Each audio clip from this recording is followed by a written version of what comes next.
We're talking about a church preparing for a new pastor today on the Church Revitalization Podcast. Hello, and welcome to the Church Revitalization Podcast, brought to you by the Malphurs Group team, where each week we tackle important, actionable topics to help churches thrive. And now, here's your hosts, Scott Ball and AJ Matthew. Welcome to the Church Revitalization Podcast. My name is Scott Ball. I'm joined by my friend and co-host, AJ Matthew. Right here. All right, so we're doing something, we don't do this often, but we're doing a bit of a series, just 2 weeks. Can you call 2 weeks a series? I suppose you can. Mini-series, that's the bare minimum mini-series. Yes, mini-series. And so we're talking about new pastor onboarding, and we're going to talk about it from both perspectives. So today we're talking about, if you're a church preparing for your new pastor to come on board. Next week, we're going to talk about if you're the new pastor, what should you be doing to get ready to serve that new church? So if you're listening to this and you're going, irrelevant, turn off, I got some news for you. Odds are, at some point in the future, if this isn't your situation right now, at some point, you're going to have a new pastor. If the Lord tarries, we're not eternal. Statistically, if you just hired a new pastor, you could be talking about this in 2.4 years. Oh, yeah, that's depressing. Yeah. Or if you just hired a new pastor, listen to this so that it will be more than 2.4 years. Yeah, because the pastor tenure has been getting lower and lower. So, yeah. That's true. Yeah. I hope for your sake, you don't need these topics for a long time. Yes. But they're good to have. And so, if you think this is not relevant to me right now, listen to it, file this away, and kind of bookmark it so that when you do need it, you have it. And for next week, if you're the pastor and go, well, I'm not starting at a new church, fine. You can extrapolate these ideas for other staff that you might be hiring. But two, you might be starting working at another church at some point in the future. So, or maybe it could be 3 to 6 months ago this transition has happened, and maybe one or both parties are thinking, did we make the right choice? Might not be too late for a course correction in relationship. Yeah, totally. Okay, so let's dive in then. Again, today we're talking about perspective of the church. How can the church set the new pastor up for success? Yeah, so first of all, and we're just talking 3 points. We're not going to beat this all to death, but the first one is just practicing some intentional hospitality.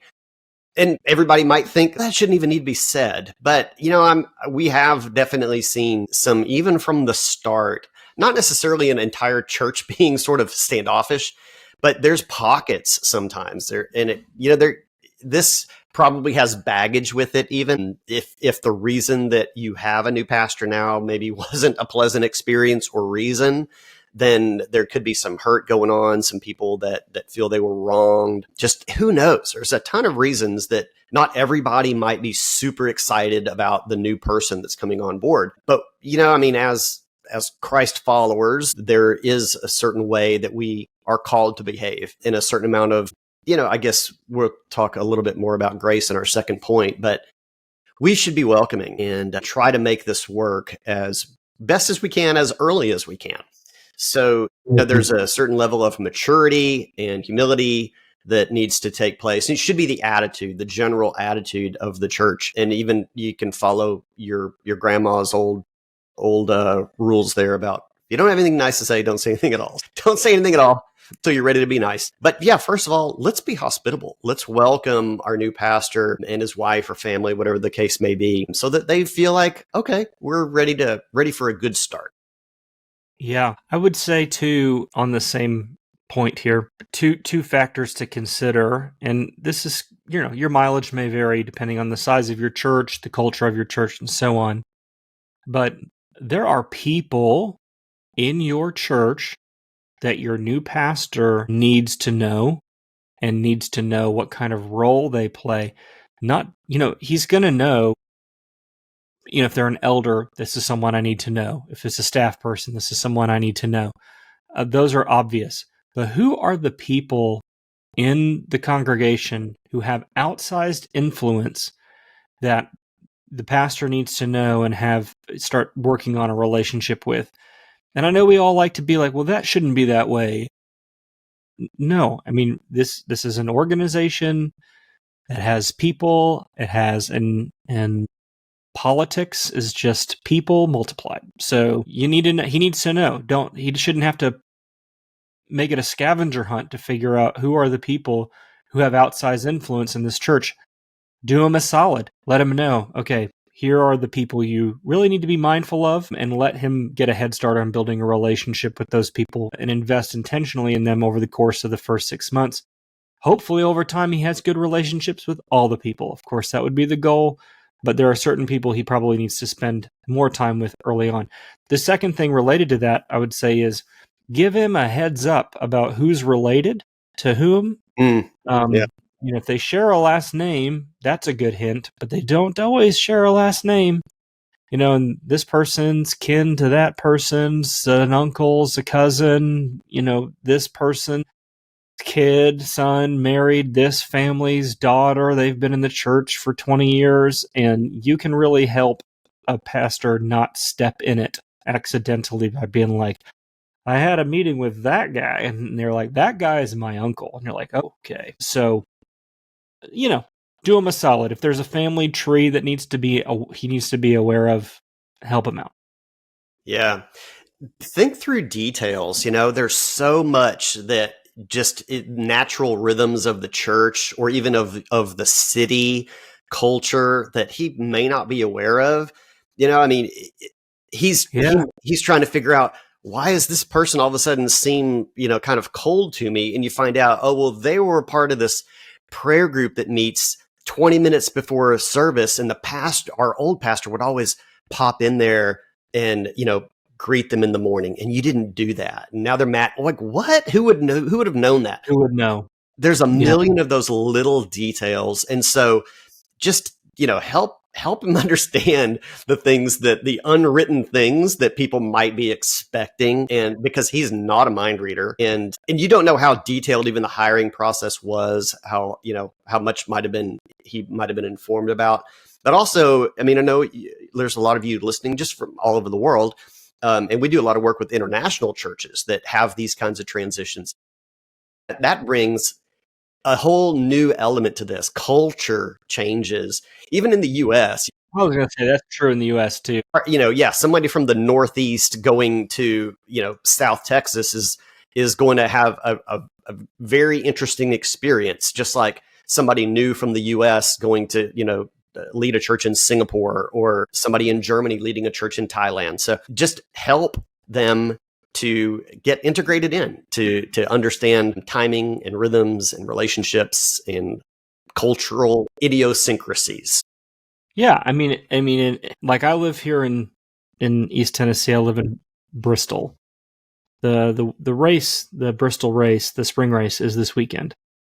It's also Palm Sunday at the time that we're recording this. So, if you were new to the area, a new pastor, you just didn't know, what is race weekend going to be like at my church? And you might go, well, it's Palm Sunday. It should be a high attendance Sunday, but it's race weekend. So, there are a lot of people who work the race. They make a little extra cash on the race weekend, or they get out of town because they don't want to be around all the race people who come in. If you didn't know that, you might go, well, what happened? Where was everybody? Those are all kinds of things that if you're not from an area, you just don't know them. And you might have things like that. So do them a solid. Help them know what's the relationships inside the church they need to know, the cultural things inside the church they need to know, but also maybe those eccentricities about the city or the community or the region that you're in that they maybe don't know, particularly if they're not from there originally. That pastor might be thinking, why does this church talk about race so much? It'd be pretty hard. It'd be pretty hard to miss race is an awful big deal here. Speedway that seats 120,000 people or something. It's pretty obvious. Although I will say this, I've lived here 20 years, and race weekend sneaks up on me because I promise you, earlier this week I was like, it's race weekend this weekend, and then I just start dreading it. I'm like, oh god, it's gonna be There's going to be a lot of jean shorts, and I'll just leave it at that. It's an interesting crowd. Cutoffs and caps. Cutoffs and Hey, caps. pass me a cold one. Thursday through Monday morning, it's an interesting place. We'll just say that. All right. The collective IQ drops a couple of points. Okay. And if I've offended any race fans listening, I'm not sorry. You get it. Because if you're listening to this podcast, you're smart. So if you're a race fan, you know what I'm talking about. Number of laps under caution, similar to IQ. Hey, we're home to the world's fastest half mile. So, and it is a good place to live. I'll just leave it at that. Let's move on to point 2. Communicate with grace and clarity. So we've bled into this a little bit in our first point, but knowing this is a new relationship. I mean, let's give grace. Kind of our response, I suppose, to perhaps some of the faux pas that might have been executed in point 1 in how we handle this new relationship in this. For example, yeah, I've lived here 20 years. I have the right to make a race joke like that. About the race. Not God has the right to make race jokes. About the Bristol race. I can make jokes about that. Auto racing. We're talking about auto NASCAR. Racing. Yeah, NASCAR. If it's your first race weekend in Bristol, you shouldn't make a joke about the race. Oh, okay. You know what I mean? But if they do, give them some grace and pull them aside and be like, probably wouldn't make a joke about that because it does support the economy pretty significantly. So, yeah. Okay. All right. Get some street cred before you start making cutoff and cap jokes. Other things to keep in mind. We call them when we're working with a church and we have our planning session with a strategic leadership team. We always say no parking lot meetings. Like we're here in a space intended to have conversations and ideas and decisions. Don't leave after the meeting and go have your little parking lot conversations and talk about what you wish was different. Don't do that with your new pastor. Yeah. Parking lot conversations about what's going on as he's trying to get up to speed and serve you to the best of his ability. When we have things, let's take it to him. Let's have a mature Christian conversation about concerns or ideas or faux pas, things that probably would be easy to get beyond early in the relationship when handled with grace and clarity, specificity. So we need to keep our gossip out of the church, which we should be doing anyway, and make sure that this is just the most welcoming and gracious environment possible. Yeah, I mean, I grew up at a church that the longtime pastor retired or semi-retired, and that when the next guy came in, there were some older ladies. The pastor's wife was teaching a Bible study, and everyone raved about how good of a teacher she was, but they just didn't like her. And so they would say the meanest, nastiest things to this woman. And so she would hide in her car until a minute or two before the class was going to start. And then she would go in and she would teach the class. And then I'd leave as soon as it was over. Oh my gosh, that's terrible. Yeah, it was really bad. And the pastor did not make it a year. They ended up getting divorced. Like it was such a nasty, hard situation. It strained their marriage. And so when you are a ministry couple, you are in the pressure cooker. And you have some control as the church under how much pressure you're putting that couple under. Yeah. It's hard anyway. But when you do that triangulation and the gossip and all of those things, you're increasing the pressure. And so be the outlet valve where you're going, hey, we're gonna release the steam. We're gonna make sure that there's not too much pressure and too much expectation on this couple in this season.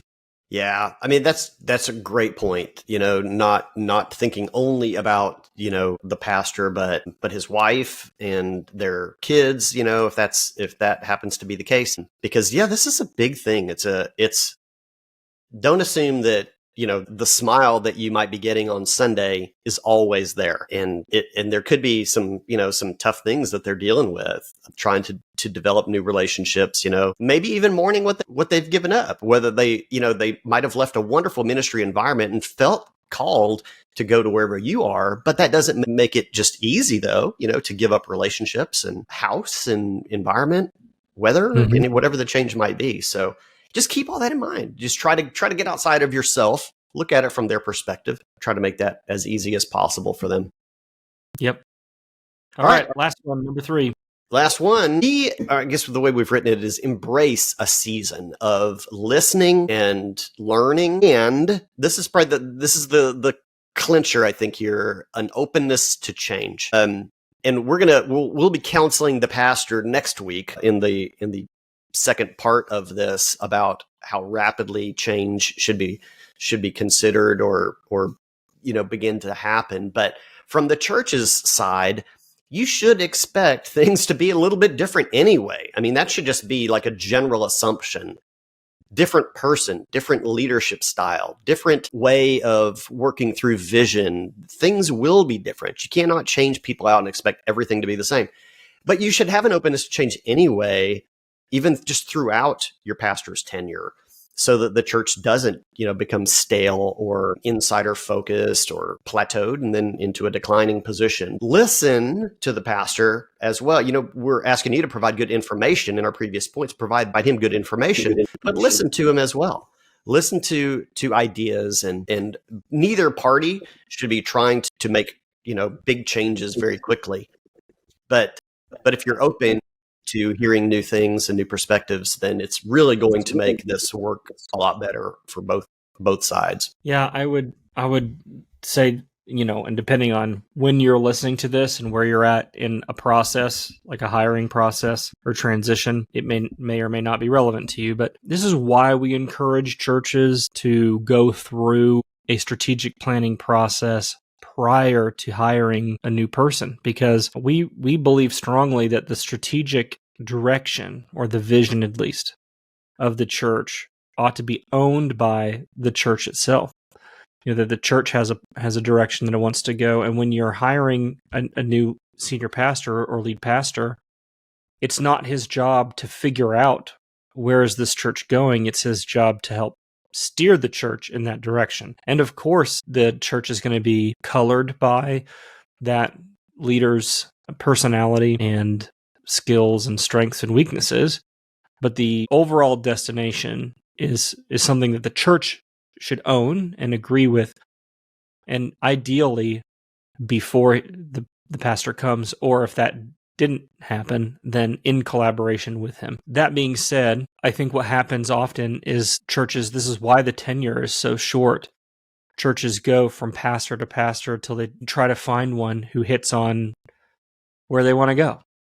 And so, a pastor comes in, even if he's not pushing the change too quickly, it can be that when the change does come, they go, well, I didn't like that. I don't like that at all.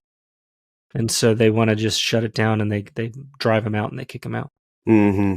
And so I guess this would maybe be a pre-step or a sub-point of point 3. But if you've not hired a new pastor yet, but you need to soon, go through a strategic envisioning process before you start the hiring process, so that when you hire someone, it's not a surprise to them what the direction of the church is, and also it's not a surprise to you when he starts trying to take you there.